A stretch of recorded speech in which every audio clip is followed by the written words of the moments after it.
예배 나오신 여러분들 축복합니다. 환영합니다. 예, 지난주에 말씀 혹시 기억나시나요? 이런 성도가 되게 하소서. 다 기억나시죠? 예, 성령의 능력으로 여러분 속사람이 강건해져야 돼요.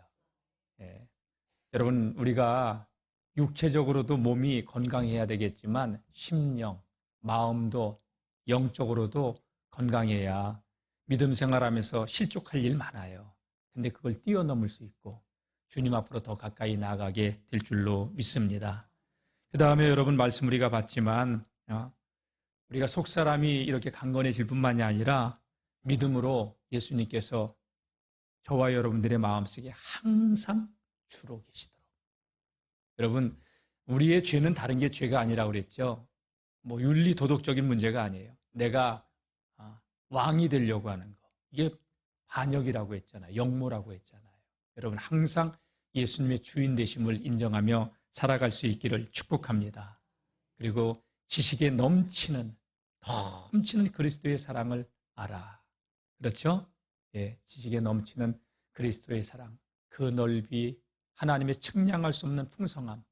그 넓이, 그 길이, 그 높이, 그 깊이, 그 충만케 하심으로 우리도 모두가 충만해져서 이 풍성한 삶을 누리며 살아갈 수 있기를 축복합니다. 하나님은요, 정말 우리가 구하는 것, 생각하는 것, 모든 것에 넘치도록 하시는 하나님이라고. 그래서 모든 영광을 우리는 하나님께 돌리고 그 영광이 우리의 삶 가운데도 임하는 그러한 삶을 누리는 것이 성도의 삶이라고. 그런 성도들로 날마다 성장하고 성숙해 갈 수 있기를 주의 이름으로 축복합니다. 예, 오늘 말씀은요, 이제 에베소서 3장 절반을 끝냈어요. 1장부터 3장까지는 교리적인 면을 다루었어요. 그래서 하나님께서 우리에게 신령한 복을 주셨다. 그 신령한 복이 무엇이냐? 하나님이 우리를 선택해 주셨다. 자녀 삼아 주셨다. 성자 예수님은 우리를 위해서 십자가에서 그 죄값을 지불하시고 대속의 제물이 되어주셔서 우리를 구속하셨다. 성령 하나님, 우리가 하나님의 자녀인 것을 인치시고 보증해 주셨다. 신령한 복을 받은 사람들이다. 아멘이죠? 우리는 복을 자꾸 땅의 것에만 연관을 시켜요. 아니에요.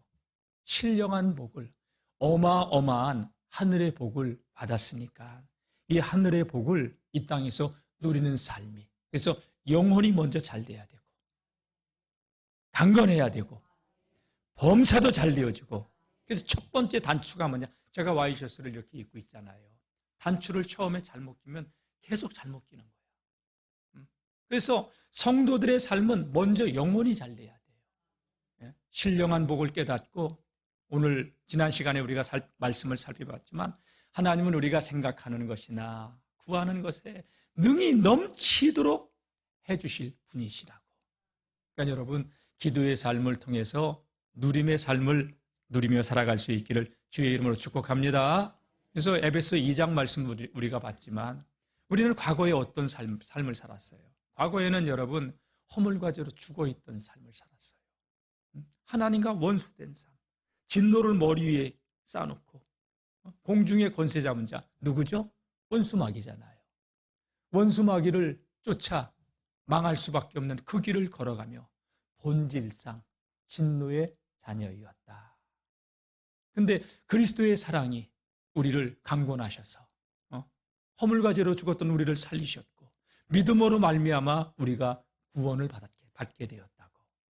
그리고 하나님의 그 구원의 경륜은 놀랍게도 여러분 우리 유대인만을 향해서가 아니라 창세전부터 이방세계까지 하나님은 구원의 계획을 갖고 계셨다고. 이게 2장 3장의 이야기예요. 자, 이렇게 1장부터 3장까지는요 이렇게 교리적인 부분을 다루어요. 근데 4장으로 오늘 본문 시작되는 4장부터는 6장까지 그리스도인의 삶에 대해서, 생활에 대해서 다루고 있는 부분인데, 오늘 말씀 보게 되면 1절은 이렇게 시작합니다. 우리가 하나님께로부터 부름을 받았다. 이제 그 부름에 합당한 삶을 살아야 된다는 거예요. 다 같이 부름에 합당한 삶을 살아보자. 아멘. 우리 4장 1절 말씀 한번 읽어보겠습니다. 시작. 그러므로 주 안에서 갇힌 내가 너희를 권하노니 너희가 부르심을 받은 일에 합당하게 행하여. 예. 감옥에 있으면서도 바울은 감옥 밖에 있는 성도들을 향하여 내가 이 감옥에서 여러분들에게 간절히 권합니다. 여러분, 주님께서 우리를 불러주셨습니다. 그 부르심을 받은 그 일에 합당하게 이제는 우리가 살아가야 됩니다. 여러분, 하나님께서 우리를 어디에서 불러주셨어요? 왜 불러주셨어요? 이걸 알아야 되잖아요. 이미 살펴봤지만 2장에서 여러분, 허물과지로 죽어있던 우리, 공중의 권세 잡은 자를 따르며 그 길로 걸어가면서 진노를 머리에 쌓아놓고 살던 우리, 거기에서 우리를 불러주셨어요. 건져내셨어요. 왜? 왜 우리가 부르심에 합당한 삶을 살아가야 되냐? 왜 불러주셨느냐? 말씀드렸지만 여러분, 이 땅에 교회가 존재하는 이유는 단 하나예요. 예수님이 왜 이 땅에 오셨죠? 저와 여러분들을 살리시기 위해서, 이 땅을 구원하기 위해서 하나님이 세상을 이처럼 사랑하사 독생자를 주셨으니 이는 저를 믿는 자마다 누구든지 멸망하지 않고 다 구원을 받게 하기 위해서 예수님은 이 땅에 오셨어요. 그럼 교회가 존재하는 이유도 다른 거 아니에요. 우리를 통하여 이 땅에 주의 복음이 전해져야 돼요. 부르심에 합당한 삶. 우리가 왜 부르심에 합당한 삶을 살아야 되냐? 우리를 통하여, 교회를 통하여 이 땅을 살려야 되니까. 그래서 우리가 믿음의 공동체를 이뤘어요. 여러분, 교회라고 하는 게 참 특이한 공동체예요. 갓난아기서부터 내일 모레 천국 갈 고령의 노인까지 한 번 공동체를 이루고 있어요. 잘 사는 사람도 있지만 나라의 지원을 받으면서 살아가는 수급자도 있고, 뭐 우리 교회는 없죠. 대학 교수도 있지만 초등학교 문턱에도 가보지 못한 분도 있고, 건강한 사람도 있고, 건강치 못해서 교회 등록만 해놓고 병상에 누워있는 가족들도 있고, 천차만별의 사람들이 있어요. 다 달라요. 근데 바울은 이런 교회를 생각하면서 우리가 부르심을 받은 그대로 우리가 부르심에 합당하게 살아야 된다. 교회가 교회다워야 된다고 하는 것을 말씀하고 있는데, 오늘 2절, 3절을 중심으로 해서 우리가 세 가지를 살펴볼 거예요. 부르심을 받은 우리가 어떤 삶을 살아야 되는가 하는 것을 우리가 살펴보고자 합니다. 우리 먼저 2절 말씀을 한번 읽어보겠습니다. 2절 시작. 모든 겸손과 온유로 하고 오래 참음으로 사랑 가운데서 서로 용납하고. 첫 번째는 모든 일에 다 같이 겸손과 온유함으로. 모든 일에 우리가 겸손해라, 온유함으로 하라. 이게 성도가 부르심에 합당한 삶이라는 거예요. 바울은요, 감옥에 갇혀 있는 그런 가운데 성도들에게 여러분 부탁하건대 겸손과 온유함으로 모든 일을 행하십시오. 여러분, 겸손이라는 게 뭐예요? 나를 낮추고 남을 나보다 높여주는 거예요. 근데 우리는 힘이 있으면 어떻게 누르려고 하잖아요. 그리고 조금 가진 게 있으면 목에 힘 주려고 했잖아요. 겸손하지 않고 우리는 조금만 잘 나가면 여러분 곧은 목을 곧게 세우면서 의기양양하게, 여러분 벼는 익을수록 고개를 숙인다고 했어요. 가졌을수록, 많이 배웠을수록 겸손으로 허리를 동일 수 있기를 축복합니다. 교만은 패망의 선봉이지만 겸손은 존귀의 앞잡이라고 말씀하셨어요. 겸손함으로 옷 입으시기를 주의 이름으로 축복합니다. 예수님의 성품 가운데도 겸손과 온유함이 있다고 예수님께서 스스로 말씀하셨어요.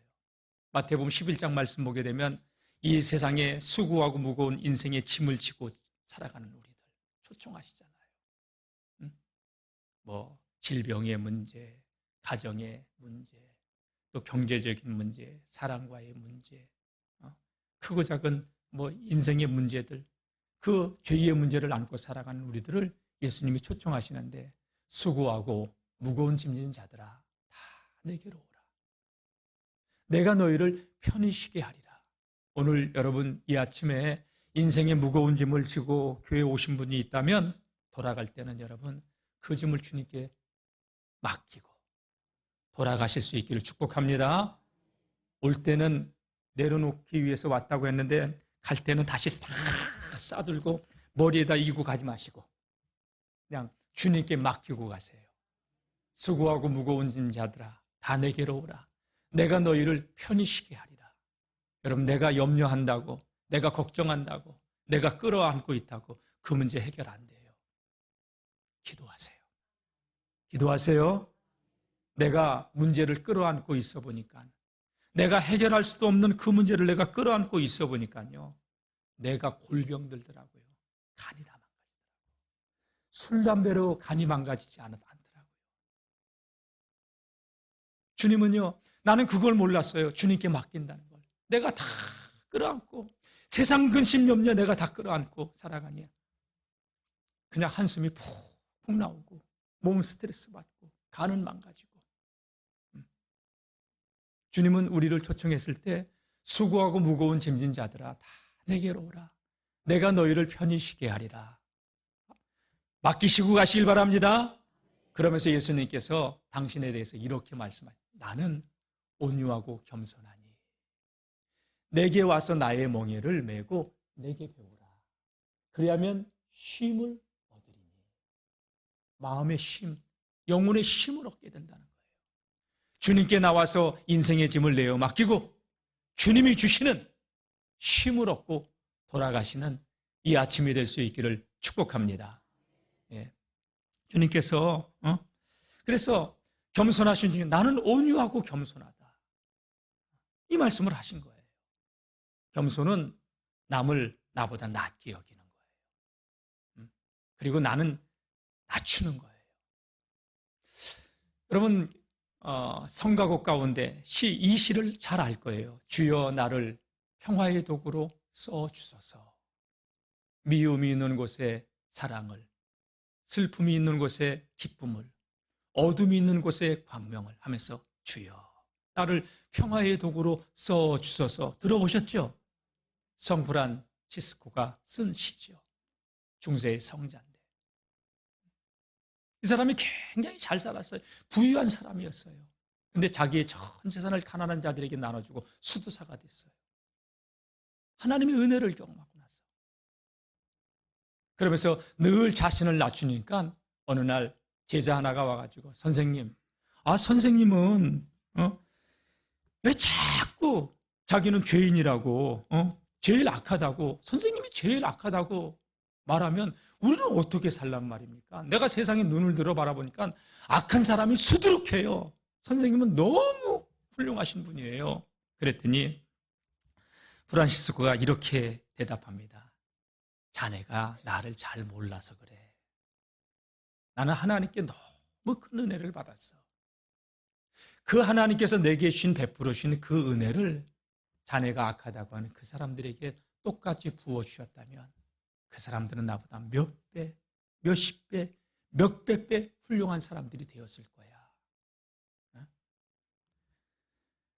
내가 이 정도라도 하나님 앞에 설 수 있는 것은 전적으로 다 하나님의 은혜야 라고 얘기를 했다는 거예요. 그러니 내가 어찌기 나를 내세우며 교만할 수 있겠는가 이렇게 얘기했다는 거예요. 사랑하는 성도 여러분, 믿음의 길을 걸어가면서 우리가 구원함을 입은 것도 하나님의 자녀가 된 것도 내 공로는 손톱만큼도 없어요. 은혜예요. 은혜. 너희가 그 은혜를 인하여 믿음으로 말미암아 구원을 받았나니 이것이 너희에게서 난 것이 아니요 하나님의 선물이라. 아멘. 돌아보세요. 다 돌아보니 지나온 발자국 걸음 한 걸음 한 걸음이 하나님의 도우심으로 에베네셀 여기까지 도우셨기 때문에 저도 여기 있고 여러분들도 이 자리에 앉아 있는 것 아니겠어요? 다 같이 여기까지 도우신 하나님, 에베네셀의 하나님 감사합니다. 모든 것이 은혜란 말이에요. 여러분, 그 은혜를 알 때 사도 바울은 이 은혜를 알고 나니까 우리가 지난 시간에 3장에서 살펴보았지만 나는 모든 성도들보다도 작은데 그 성도들보다도 더 작은 자다. 자, 에베소 3장 8절 말씀 성경 찾아놓으신 분 한번 같이 읽어볼까요? 제가 읽겠습니다. 모든 성도 중에 지극히 작은 자보다 더 작은 나에게 이 은혜를 주신 것은 측량할 수 없는 그리스도의 풍성함을 이방인에게 전하게 하시고, 사도들 중에 가장 작은 자, 여러분 모든 성도들 중에 지극히 작은 자.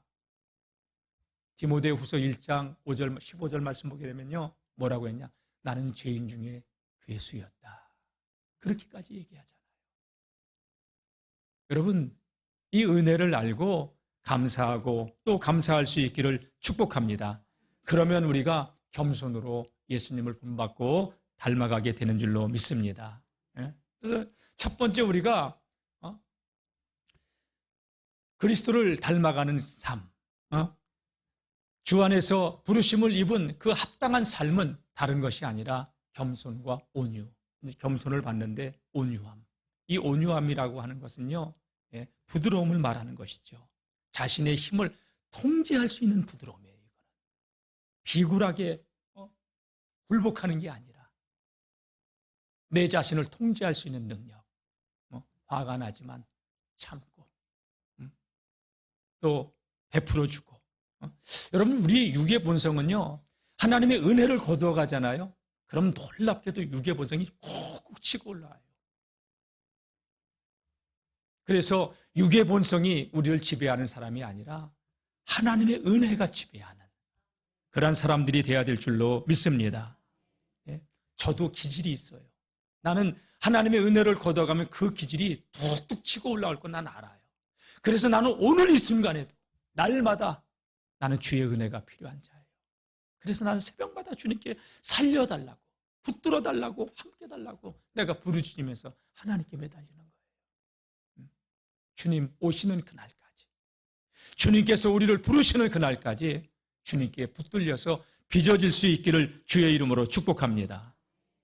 이 온유라는 단어를 쓸 때 히라보로는 프라우스, 영어로는 미크니스 이런 단어를 쓰는데 이 단어의 의미가 뭐냐? 야성이 강력한, 길들여지지 않은 야생마를 잘 훈련시켜서 그 기수가, 그 장수가 조종하는 대로 따라줬을 때 이게 온유함이라고 얘기하는 거예요. 여러분, 야생마가 선두에 그 야생마 무리를 이끌고 있는 대장이 있잖아요. 평온을 질주합니다. 앞서서 다른 말들은 그 뒤에 한참 뒤에서 쫓아옵니다. 아무리 잘 달려도 여러분, 그 야생마가 길들여지지 않으면 절대 경주장을 돌 수도 없고, 그리고 명마로서도 쓰임받을 수가 없습니다. 제가 궁금해가지고 이 말씀을 이렇게 준비하다가 세상에서 가장 비싼 말은 얼마 정도 할까 궁금하잖아요. 그래서 네이버에 들어가서 세상에서 가장 비싼 말이 얼마인가 물어봤어. 그랬더니 작년에 우승한 말인데요, 700억이래. 여러분, 아무리 그 평원에서 아무리 잘 달려도 길들여지진 않은 말은요, 목장 속에 있다 하더라도요, 기껏해야 돈 1,000만 원, 2,000만 원 하겠죠. 근데 여러분, 아무리 잘 달려도 길들여지지 않은 말은요, 소용이 없는 거예요. 세상적으로 우리가 똑똑하고 잘났어요. 근데 주님이 그를 통제하지 않는 사람, 이런 사람이 돼서는 안 되고요, 주님이 우리를 다스리고 지배하는 하나님의 사람들이 될 수 있기를 주의 이름으로 축복합니다. 사랑하는 성도 여러분, 온유라고 하는 것은 내 육의 본성이 날마다 예수님에 의해서 다스려지고 길들여지고, 그 기수가 말 위에서 팍 할 때 그 말대로, 그 조종대로 달릴 수 있는 주님이 쓰시기에 합당한 하나님의 사람들이 될 수 있기를 축복합니다. 그러니까 여러분, 신앙생활하면서 우리가 부르심에 합당한 삶은요, 교회 안에서 내 성질대로 하는 게 아니라 은혜대로, 감정대로가 아니라 감동으로. 여러분, 우리 석상 목사님 우리 교회 부흥이 왔을 때 이 말씀을 하셨어요. 감정으로 하지 말고 감동으로 하자. 부부지간에도 여러분 부부가 허물이 없잖아요. 그러니까 우리는 함부로 할 수 있어요. 감정으로 할 수 있어요. 가까운 사람일수록 여러분 감정을 쉽게 드러내. 저도 그런 근성이 있어요. 다 같이 감정이 아니라 감동으로. 아멘. 그럼 하나님의 은혜가 덮어져야 돼요. 우리는 날마다 하나님의 은혜가 우리를 붙잡아 줘야지. 나 같은 죄인을 주님이 용서해 줬는데. 아멘. 그러면서 여러분 우리가 주의 은혜를 생각하면서 우리는 용서할 수 있고 또 감정이 아니라 감동으로 그를 대할 수 있게 되는 줄로 믿습니다. 그래서 첫 번째 부르심에 합당한 삶은 다른 게 아니에요. 겸손과 온유함으로 함께하자. 아멘. 다 같이 겸손과 온유함으로 행하자. 아멘. 두 번째는 또 한번 보겠습니다. 우리 2절 말씀 사랑으로 서로 용납하라는 얘기인데요. 자, 2절 시작. 모든 겸손과 온유로 하고 오래 참음으로 사랑 가운데서 서로 용납하고. 여기서 볼 때 오래 참아라. 오래 참아라. 인내죠. 인내는 성령의 9가지 열매 가운데 하나예요. 오직 성령의 열매는 사랑과 희락과 화평과 오래 참음과 성령의 열매 가운데 하나예요. 오래 참음으로 사랑 가운데서 서로 용납하고. 여러분, 용납한다는 얘기가 뭐죠? 용납이라고 하는 단어는 받아들인다는 거예요. 이해해 준다는 거예요. 이게 용납이에요. 여러분, 용납이라는 거 하는 단어보다도 조금 좀 센 단어가 뭐냐? 용서라고 하는 단어죠. 용납하고 용서하고 이렇게 무게를 저울로 단다면 용납은 위로 올라가고 용서는 확 내려와요. 용서는 훨씬 무거운 거예요. 왜 무겁냐? 용납은 왜 가볍냐? 용납이라고 하는 것은 나와 좀 다른 거야. 저 사람의 기질이 그래. 그냥 이해하고 덮어주고 가는 거예요. 용서라고 하는 것은 뭐냐? 이 용납이라고 하는 것은 있는 그대로의 그 사람을 받아들이는 거라고 하면 용서라고 하는 것은 나 저 사람한테 되게 상처 입었어. 어떻게 나를 사람들 앞에 저렇게 무시할 수 있어? 사람들 앞에 나를 망신살을 뻗치게 했네. 나에게 어떻게 저렇게 손해를 크게 입힐 수 있어? 난 내 눈에 흙이 들어가도 용서 못해. 이럴 수 있단 말이에요. 그러니까 무게를 달아보자면 용납하고 용서는 큰 차이가 있는 거예요. 근데 예수님께서는요, 한 번은 베드로가 이렇게 예수님께 질문했어요. 예수님, 형제가 잘못됐을 때 몇 번 용서해 주면 돼요? 3번 정도 해주면 돼요? 3번만 해줘도 크게 해주는 거잖아요. 용서는 이번 한 번이야. 다음부터 잘해. 근데 2번 하면 한 번만 더 용서해. 3번째는요. 여러분 3번 저기 하면 우리는 성질대로 하잖아요. 베드로가 3번 정도 용서해 주면 되는? 아니다. 예수님께서 뭐라고 말씀해요? 3번이 아니야. 7번씩 70번이라도 용서해 줘. 무한히 용서해 줘. 내가 손해를 입고 내가 화가 나고 내가 속이 상하고 내가 억울한데. 근데 주님은요, 그럼에도 불구하고 용서해 주라고 했는데 가만히 이 말씀을 제가 묵상을 해봤어요. 주님이 나를 그렇게 용서해 주고 계셨더라고요. 그래서 오늘 저와 여러분들이 이 자리에 있는 거 아니에요? 여러분 우리가 잘해서 제가 이 자리에 있고 여러분들이 이 자리에 앉아 있어요? 여러분 세상에 나가면요, 우리보다 훨씬 도덕적으로 성품적으로 우리보다 뛰어난 사람, 우리보다 훨씬 잘 베풀고 너그럽고 그런 사람들 많아요. 근데 그런 사람을 자녀로 삼지 않고 허물투성인 저와 여러분들을 자녀로 삼으시고 기다려주면서 여기까지 참아주면서 빚어질 수 있도록 하나님의 은혜를 베풀어 주셨어요. 이 은혜를 기억하고 감사할 수 있기를 축복합니다. 오래 참음으로. 여러분 어떻게 오래 참아요? 사랑으로. 사랑으로 오래 참고. 우리 이 말씀 끝나면 사랑은 언제나 오래 참고 이 찬송 부를 거예요. 사랑은 오래 참는 거라. 이 말씀 이렇게 묵상하면서 그래, 주님께서 7번씩 70번이라도 용서해 주라고 그랬지. 그러면서 바로 그 마태복음 18장 21절 이하에 나오는 이 말씀 뒤에 70번씩이라도 용서해 주라고 하는 그 말씀 뒤에 나오는 하나의 비유가 있어요. 그 비유가 뭐냐면요, 1만 달란트를 탕감해 준 자의 비유예요. 어떤 임금이 모든 일을 셈하고자 할 때 자신에게서 1만 달란트를 빚진 자를 만났을 때 너 왜 안 갚어? 그 1만 달란트. 네가 나에게 지금 얼마나 큰 손해를 입힌 줄 알아? 당장 갚어. 저 자식을 팔아서라도 갚아. 임금님, 잘못했습니다. 제발 좀 용서해달라고. 발이 손이 되도록 그렇게 빌으니까 임금이 도저히 갚을 수 없는 능력이라는 걸 알아요. 그래, 내가 없던 길로 해주겠다. 그래서 용서해 줬어요. 내가 1만 달러를 탕감받아서 룰루랄라 나가다 보니까 성문을 나가는데 자기에게 100데나리온 빚진 자를 만난 거야. 달려가더니 멱살을 쥐어잡더니 야 이놈아, 너 왜 내 돈 100데나리온 안 갚어? 그 돈이 어떤 돈인지 알아? 이 생떼 같은 돈을 갖다가 이놈아 당장 갚어. 치고 때리고 갚을 수 없다니까 옥에 가둬버리고. 임금이 이 사실을 알았어요. 당장 그 자 불러와라. 야, 나는 너에게 1만 달란트를 탕감해 주었는데 너는 고작 100데나리온. 여러분, 한 데나리온은 노동자가 하루 품삯이에요. 100일치 일하면 갚을 수 있는 돈. 작은 돈 아닙니다. 큰 돈입니다. 3개월치 봉급 결코 작은 돈 아닙니다. 근데 여러분, 1만 달란트라고 하는 돈은 얼마냐? 여러분, 금 한 달란트는 노동자가 20년을 벌어서 한 푼도 쓰지 않고 모아둘 돈이에요. 1달란트가. 그러면 만 달란트는요, 2만 년을, 아니 20만 년을 한 푼도 쓰지 않고 저축을 해야 모을 수 있는 돈이 1만 달란트. 그러니까 감당할 수 없는 용서를 해준 거예요. 탕감을 해준 거예요.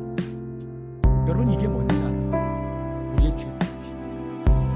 이건 우리의 죄값입니다. 결코 우리의 공로로 노력으로는 절대 해결할 수 없는 죄값을 다 탕감해 주시고 하나님의 나라를 상속할 수 있는 의의 후사가 되게 해주고, 우리는 마음에 조금만 서운하지만 얼굴은 안 그리고 계속 괴롭혀 계속 해보지 안 되게 해. 브레이크 걸어. 미워해. 우리 안에 그런 마음이 있다. 그런 나를 주님이 지금까지도 살려주시고 지금까지도 용서해주시고 진멸시키시고, 이게 얼마나 큰 은혜인가를 생각해요. 사랑하는 성도 여러분, 그래서 주님께서는 우리가 이렇게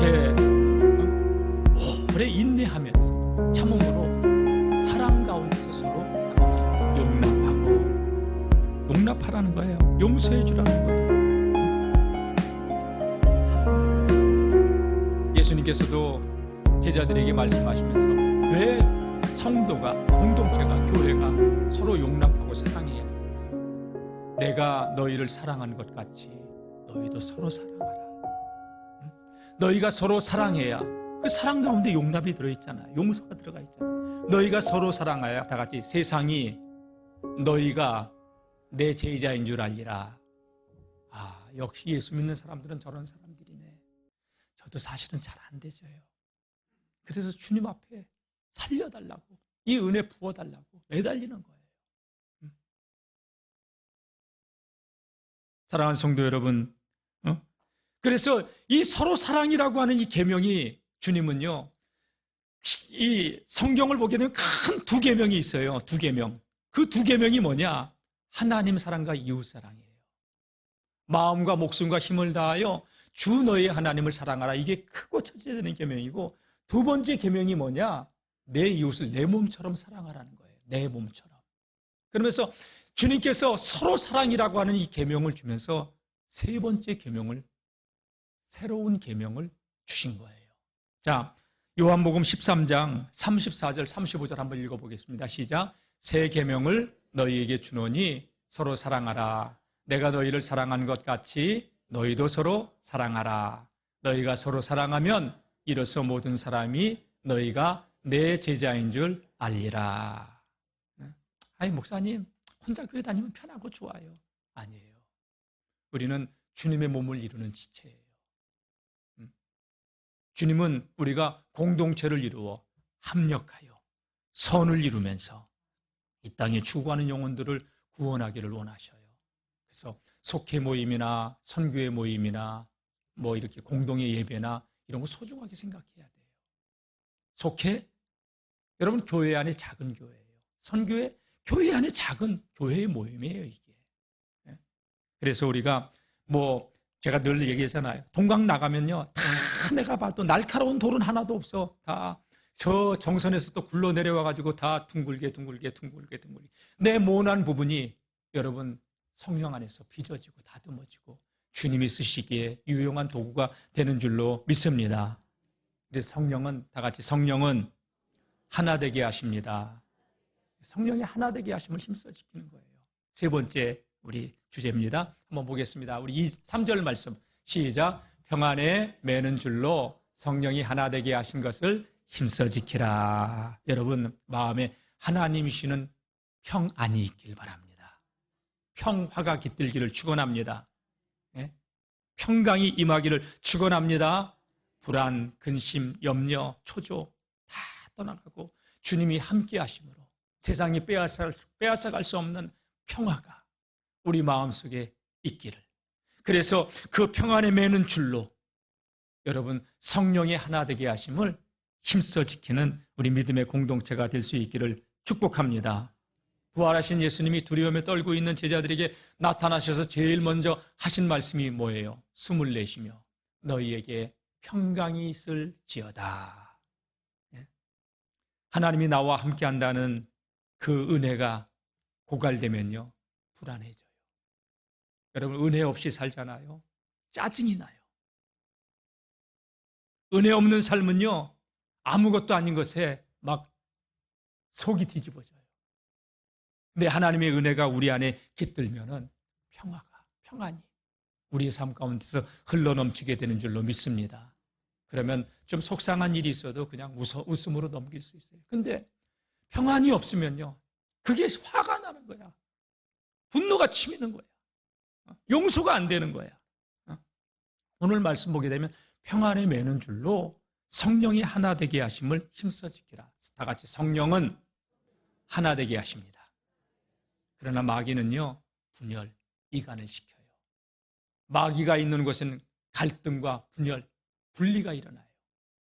그래서 마귀가 역사하는 곳에는 하나님과의 관계도 깨지고 부부간의 관계도 깨지고 공동체 안에서 여러분 공동체도 깨지게 만드는 거예요. 그 마귀의 역사예요. 에덴 동산에서 보세요. 아담과 하나가 마귀의 유혹을 받고 선악과를 딱 따먹으니까 하나님과의 관계가 깨져버려요. 하나님 앞에 담대히 나아가던 그 마음이 두려워서 숨어요. 하나님이 부르시는데 아담아 내가 어디 있느냐? 예, 제가 벗었으므로 두려워하여 숨었습니다.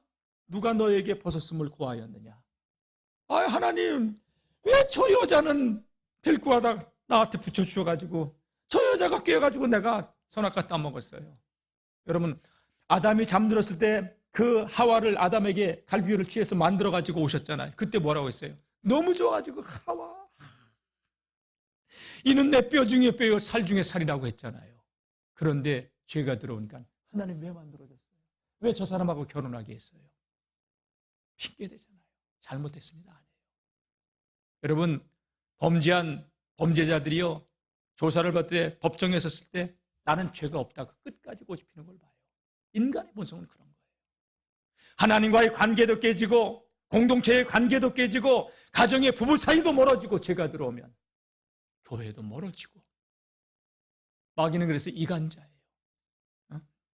그래서 사단이라고 하는 뜻이 뭐냐? 고발자, 대적자라는 뜻이에요. 고자질하고 대적하게 만들고 분노를 격동시키고 여러분 마귀는 이간자란 말이에요. 내 성령은 하나 되게 하는 영이에요. 내가 성령의 사람인가? 세속적인 사람인가? 하나님과 원수되는 길을 가고 있는가? 하나님이 원하시는 길을 걸어가고 있는가? 자기 자신이 가장 잘 알아요. 여러분, 성령의 하나 되게 하심을 힘써 지킬 수 있기를 축복합니다. 이게 부르심에 합당한 삶이라는 거예요. 왜? 오늘 보면요, 4절에서 6절까지 말씀 보면은 하나님도 한 분이고 성령도 한 분이고 예수님도 하나고 세례도 하나고. 아멘. 우리가 예수 안에서 한 몸이 되었으니까 하나로 가야 된다는 거예요. 합력하여 선을 이루어갈 수 있기를 축복합니다. 교회가 하나인 이유, 우리 4절부터 6절까지 말씀 한번 다 같이 보겠습니다. 네, 시작. 몸이 하나이요 성령도 한 분이시니 이와 같이 너희가 부르심의 한 소망 안에서 부르심을 받았느니라. 주도 한 분이시요 믿음도 하나이요 세례도 하나이요 하나님도 한 분이시니 곧 만유의 아버지시라. 만유 위에 계시고 만유를 통일하시고 만유 가운데 계시도다. 한 아버지 밑에, 한 하나님 밑에, 한 성령 안에서 우리가 한 몸을 이루고 있는 공동체니까 여러분, 우리 공동체 안에서 조금 서운한 게 있어도 용서하고 용납하고 사랑으로 한 몸을 이루어가고 하나님이 기뻐하시는 믿음의 공동체를 이루어갈 수 있기를 축복합니다. 부르심에 합당한 삶 3가지 말씀드렸습니다. 말씀 맺겠습니다. 여러분, 겸손과 온유함으로, 모든 겸손과 온유함으로 옷 입으십시오. 인내로서, 오래 참음으로써 사랑 가운데 서로 용납하고 용서하십시오. 성령의 주시는 그 평안함으로, 평안에 매는 줄로 하나 되게 하심을 힘써 지키십시오.